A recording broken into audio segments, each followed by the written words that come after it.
Boa noite, meus irmãos. Que a graça de Jesus continue com todos. Abram suas Bíblias no Evangelho de João, capítulo 15. Eu quero lembrá-los, de manhã nós falamos, meus irmãos, que esse texto é um bloco só. Na verdade, do 13 ao 17, no mínimo, de João, Jesus está tratando de assuntos conexos. Toda a Bíblia é conectada, né? Não vou nem falar isso, mas esses blocos assim. Mas aqui está falando de um assunto bem continuado, tá? O que a gente vai ver hoje, agora à noite, de manhã, se Jesus é a videira verdadeira e nós os ramos dessa videira, e a ordem é permanecer na videira, e é óbvio, né? Essa é a atitude, é a ação esperada, mas tem um propósito que é produzir frutos. Nós falamos pela manhã. Crente precisa produzir fruto. Se crente não produz fruto, tem coisa errada nesse ramo. Toma cuidado, porque ali diz que Deus corta, né? E a gente falou muito sobre a faca de Deus. O Cruz fez referência a isso. É a poda, é o corte que gera muitas vezes a dor. Agora, a nossa vida ela está assegurada em Cristo. E quando nós recebemos a palavra transformou o nosso coração. Nós fomos libertos, mas diz a Bíblia que Deus vai cuidando de nós, Ele vai trabalhando-nos num processo de santidade, para que de fato nós sejamos produtivos.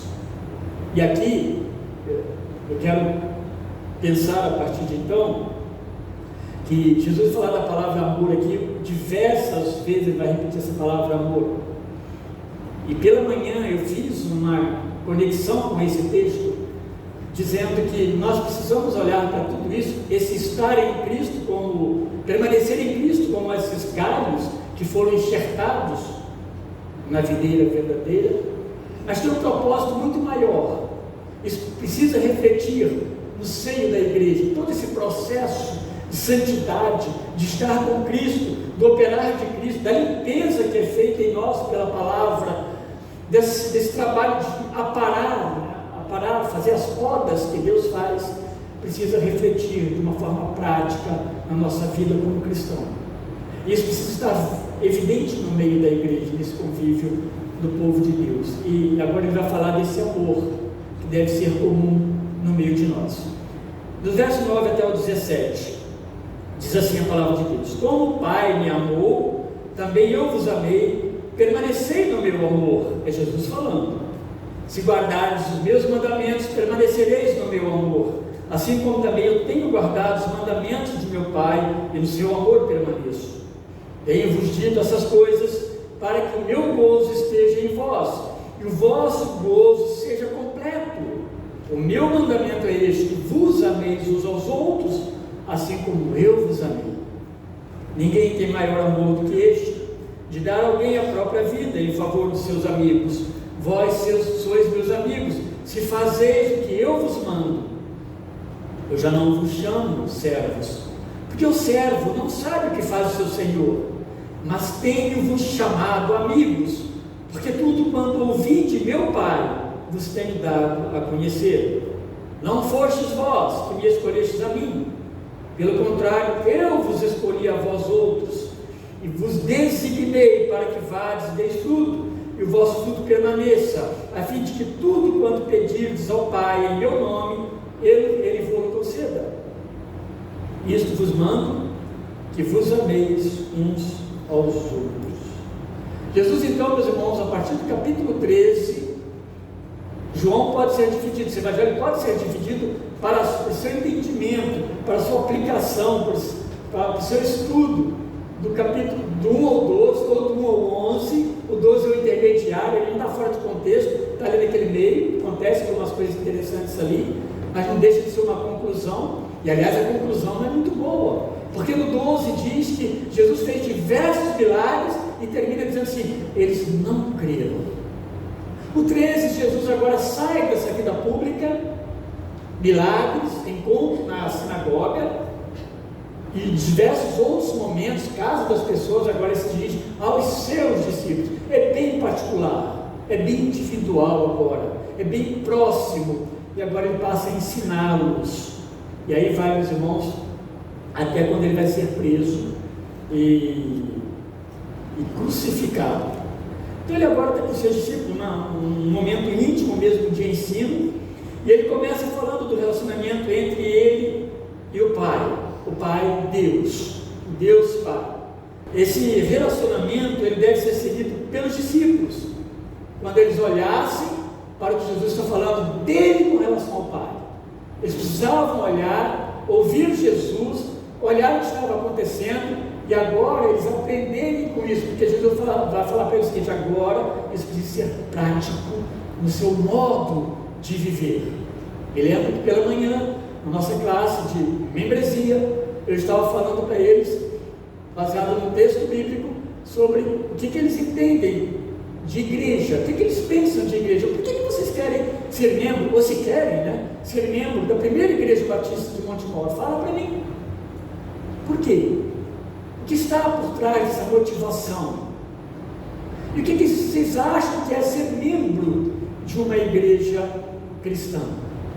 Então, meus irmãos, o que Jesus está fazendo, ele está ensinando para eles que existe um relacionamento entre ele e o Pai, que eles precisam olhar e praticar isso dentro da igreja. Na verdade, ela não existia, mas é interessante que a igreja não existia nesse formato, nessa formalidade, mas Jesus vai falar em Mateus, e depois em Mateus 16 e Mateus 18, sobre a igreja.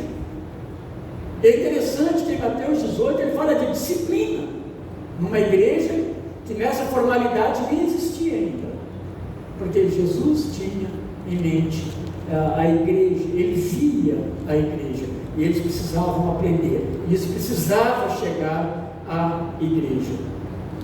Eles, os discípulos, já faziam parte da videira. O verso 3, não lemos agora, ele diz que eles já estavam limpos, e essa limpeza era por causa da palavra. Eles receberam a palavra, ao contrário de Judas, que não recebeu. Judas, ele sofre essa poda de Deus, mas não foi porque Deus falou, não quero Judas, mas porque Judas, de fato, ele não quis a palavra no seu coração. Eles estavam limpos. Mas todo esse processo natural na vida cristã possui também as suas implicações naturais.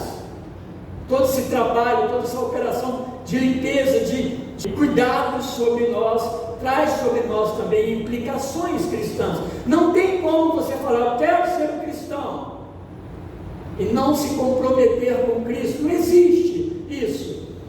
Pode existir na mente de um ou de outro, mas não existe na mente do cristão.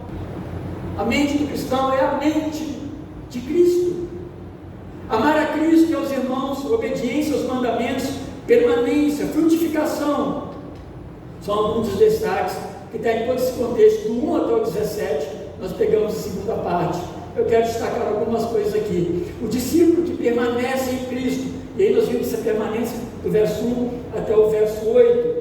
Esse discípulo que permanece em Cristo e permanece também no amor de Cristo, ele será frutífero para a glória de Deus. Mas isso vai se dar primeiramente pela obediência aos mandamentos de Cristo. Versos 9 ao 11 que nós lemos: como o Pai me amou, também eu vos amei, permanecei no meu amor. Se guardardes os meus mandamentos, permanecereis no meu amor, assim como também eu tenho guardado os mandamentos do meu Pai, e no seu amor permaneço. Tenho-vos dito essas coisas, para que o meu gozo esteja em vós, e o vosso gozo seja completo. Interessante esse término aqui, né? Que todo esse processo de permanecer no amor, Jesus está terminando dizendo o seguinte: olha, vocês precisam ter essa mesma alegria que eu tenho com o Pai.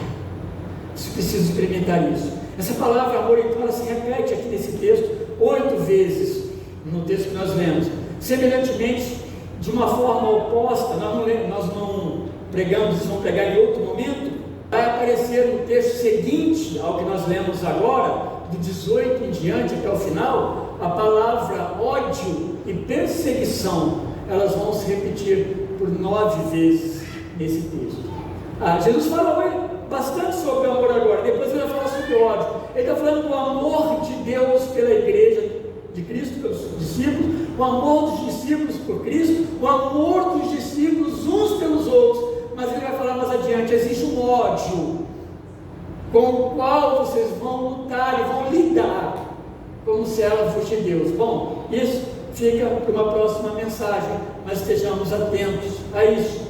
Jesus está próximo da sua morte, como missão dada por Deus o Pai, e ele diz aos seus discípulos: como o Pai me amou. Ele começa falando no verso 9, dessa forma, assim como o Pai me amou. Então, e a gente pensando que ele está indo para morrer na cruz, a sua morte de cruz como plano de redenção planejado eternamente por Deus, não significava falta de amor de Deus para com Jesus Cristo, o Filho, de forma alguma. O amor entre o Pai e o Filho nunca foi um amor que alguma vez deixou algum tipo de dúvida. Esse amor é um amor perfeito. Ele funcionou e ele funciona. Ele não gera orgulhos. Ele não tem ressalvas. De fato, o Pai amou o Filho, e o Filho está na missão agora de morrer na cruz do Calvário. Deus amou o mundo, Ele amou também Jesus. E Jesus participa direta e de uma forma honrosa desse plano de restauração da criação estabelecido por Deus Pai. A ordem é então para que os discípulos permaneçam nesse amor. Jesus está lhes anunciando um novo nível de amor.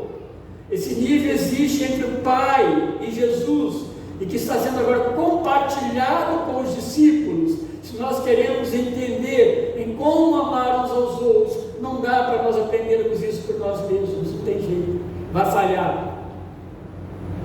Eu não sobrevivo com o amor da minha esposa, e nem ela com o meu amor, por mais que eu a ame. Eu e ela sobrevivemos com o amor de Deus em nós, e tão somente por isso. Lá no 14:20, um pouquinho mais atrás, diz assim: naquele dia, vocês conhecerão que eu estou em meu Pai, e vós em mim, e eu em vós. Há uma relação, não um afastamento, não um isolamento. Por isso, Jesus lembra a eles que permaneceram no amor dele, ou o seu amor, é guardar os seus mandamentos.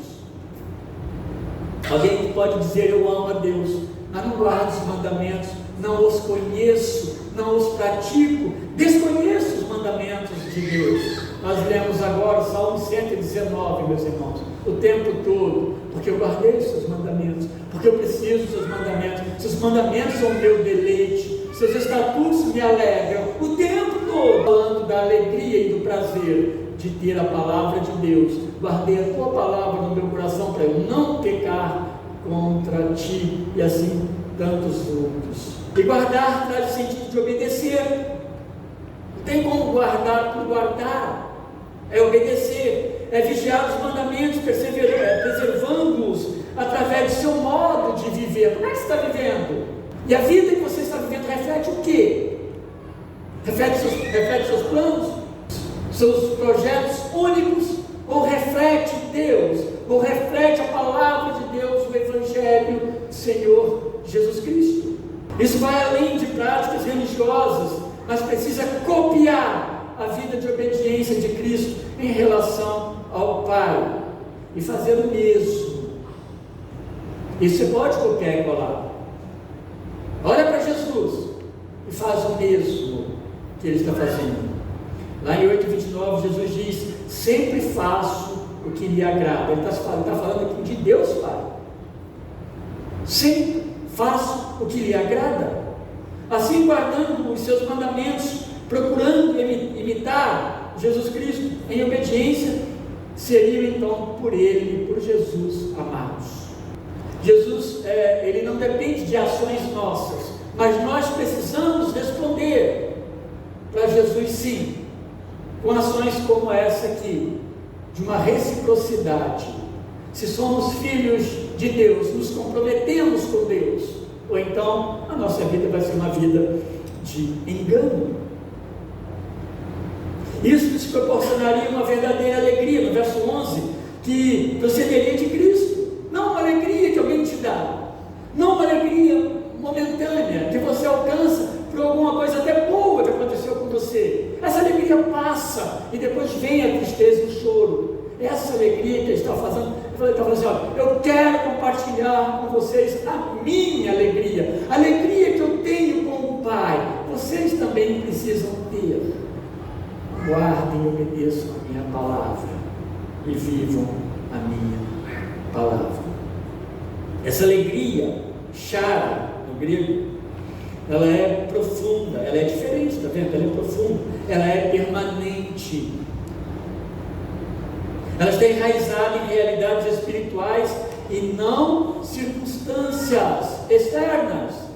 E olha, a vida de muitas pessoas ela é muito mais movimentada por circunstâncias do que pelas realidades espirituais.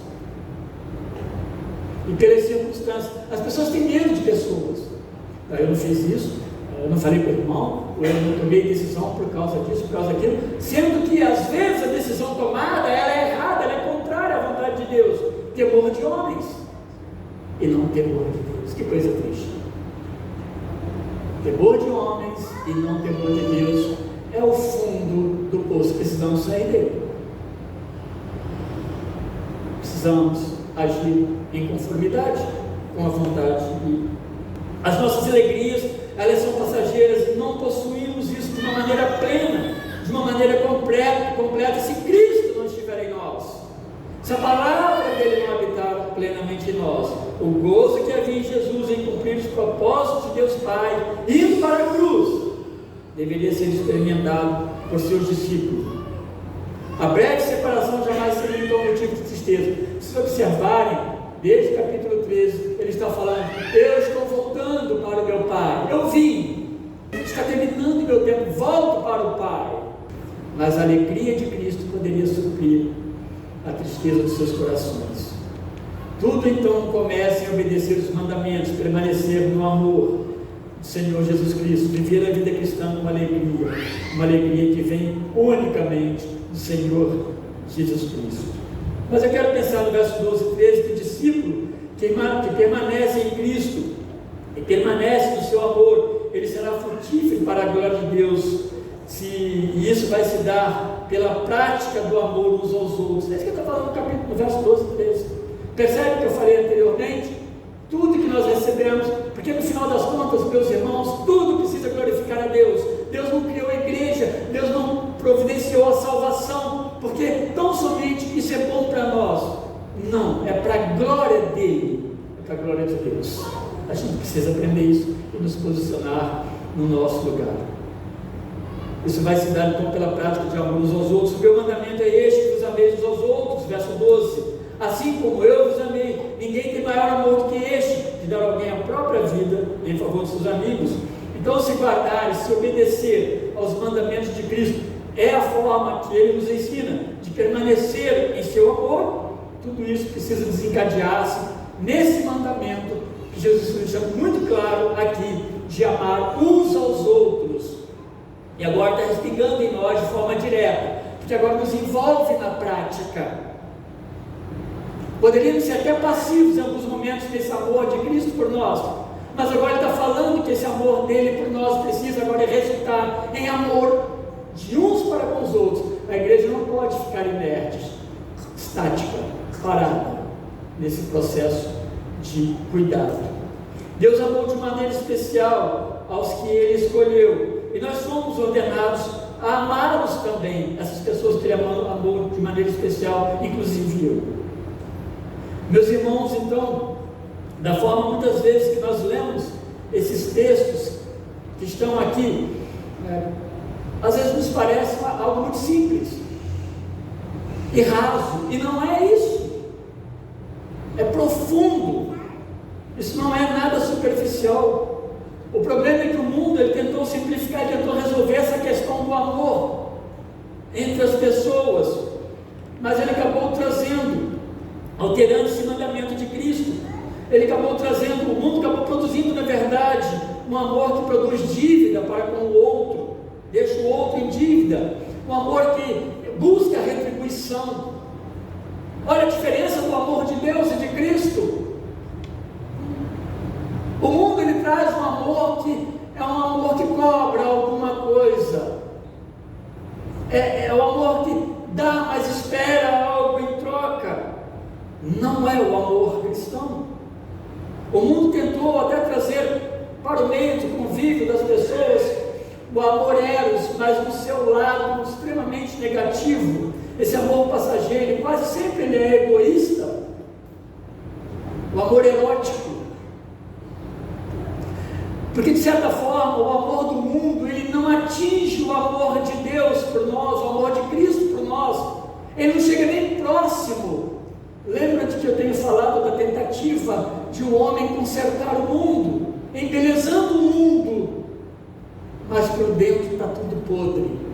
O que Deus faz é uma transformação que começa por dentro e de fato nos deixa transparentes e arruma por fora depois.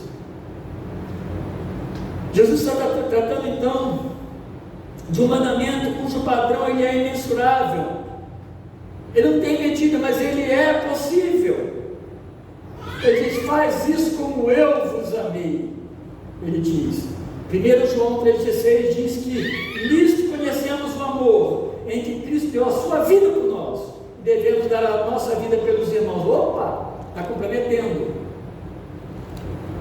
Já não está mais só num amor de fala, de conversa, num amor de gesto. Já está me comprometendo mais com o meu irmão. E é disso que Jesus está falando no verso 13. A maior medida de amor, ela vai ao extremo de morrer pelo outro, morrer pelo amigo. E Jesus vai fazer isso ainda. E ele fez isso porque nós já pegamos o tempo futuro e tudo já aconteceu. Na cultura grega, um amigo, que é Filói, ele era ajudado pelo outro amigo. Perfeito? Mas isso muitas vezes não tinha limite ético. Esse cuidado desse amigo extrapolava a ética muitas vezes, e o outro muitas vezes tornava-se devedor de um amor recebido dentro da cultura grega. Também nessa mesma cultura grega, o bom Filói, o amigo, ele precisava praticar paralelamente o ektroi. Eu não sei se você já ouviu falar isso, é uma palavra grega também. E ela significa um ato de infligir danos aos inimigos. Então, fora do contexto cristão, falava-se desse amor Filói, que ele é um amor que ele não é pleno, porque ele não dá a vida pelo outro, e ele cobra algumas coisas, mas ele traz algo mais ainda, porque implicava também em amaldiçoar e infligir danos ao inimigo. É isso que Jesus ensina? Não, de forma alguma. Isso é muito distante do que Jesus está ensinando aos seus discípulos. O amigo é amado com amor ágape, não Filói, amor ágape. Amor ágape é totalmente diferente. Só acontece no meio do povo de Deus, porque ele procede unicamente de Deus. Por isso que eu falei que ele não pode ser construído na esfera da humanidade. Não parte de nós mesmos, com todo o nosso esforço e bondade. Nós não conseguimos amar a ponto de doar. Então, esse amor ágape, ele é despretensioso, ele é doador, ele é cuidador e altruísta, ele não é egoísta, ele não busca o mal, ele é abençoador. Esse é o amor que vem de Jesus e que deve nutrir a minha vida e a sua vida, a vida dos discípulos. Jesus, inclusive, ele tem uma orientação para seus discípulos em relação àqueles que são seus inimigos. O que Jesus fala dos inimigos para os seus discípulos? Lá em Mateus 5,44 ele diz assim: eu, porém, vos digo, amai os vossos inimigos, bendizei os que vos maldizem, fazei bem aos que vos odeiam, e orai pelos que vos maltratam e vos perseguem. É totalmente diferente, é inaceitável, tá? Então, meus irmãos, eu quero lembrar que quando Jesus nos amou, nós éramos seus inimigos e Ele nos amou. Melhor, quando Deus nos amou e enviou seu Filho, nós que fomos salvos, éramos totalmente inimigos de Deus. Continuando então, o discípulo que permanece em Cristo, seu amor, ele será frutífero para a glória de Deus, porque todo esse contexto fala disso. Isso se dará também pelo privilégio de serem amigos de Jesus. E agora, nós vamos ver que nós somos amigos de Jesus Cristo. Nós precisamos nos alegrar com isso. Essa é uma ação de Deus. Vós sois meus amigos, verso 14, se fazeis o que vos mando. Já não vos chamo servos, porque o servo não sabe o que faz o seu Senhor, mas tenho-vos chamado amigos, porque tudo quanto ouvi de meu Pai vos tenho dado a conhecer. Jesus nos chama então de amigos, que coisa maravilhosa. Sim, esse amor definido aí pela obediência aos mandamentos dele, que se pratica no seio da igreja, é o amor que determina também os verdadeiros amigos do Senhor Jesus Cristo. Tem muitos que simpatizam com Cristo, tem muitas pessoas que simpatizam com o Evangelho de Cristo, com a sua palavra, mas não querem fazer nada do que ele pede. E não existe condições, possibilidade de nós fazermos intencionalmente metade do que Deus nos manda. O escravo, ele não sabe, ele faz as coisas, ele nem sabe o que você nem pode saber, nem interessa a ele saber, ele tem que obedecer, mas Cristo nos permite, né? É isso aqui, é participar das coisas que outrora eram outras. Você quer terminar essa parte lembrando John Wesley? Ele é citado pelo Dr. F.F. Bruce, um teólogo. Ele disse, John Wesley disse, que a conversão dele se deu de fato, e abre aspas, né, no momento em que ele trocou a fé de um escravo pela fé de um filho. E olhando para o contexto aqui de João, a fé de um amigo de Cristo. Isso é maravilhoso. Aí ele entendeu. Eu sempre fui escravo, até entendi que esse escravo, ele era amigo do Senhor. Que privilégio. Para finalizar, meus irmãos, o discípulo que permanece em Cristo, seu amor será frutífero para a glória de Deus. Isso também se dá, e por último se dá, pela segurança que temos de que foi Cristo quem nos escolheu e nos chamou. Então há segurança. E foi você que segurou em Cristo. Foi Ele que tomou suas mãos. Termina dizendo: não fostes vós que me escolhestes a mim, pelo contrário, eu vos escolhi a vós outros e vos designei para que vades, deis fruto, e o vosso fruto permaneça. Olha o permaneça aqui. A fim de que tudo quanto pedirdes ao Pai em meu nome, Ele vos conceda. Isso vos mando. E aí ele termina: que vos ameis uns aos outros.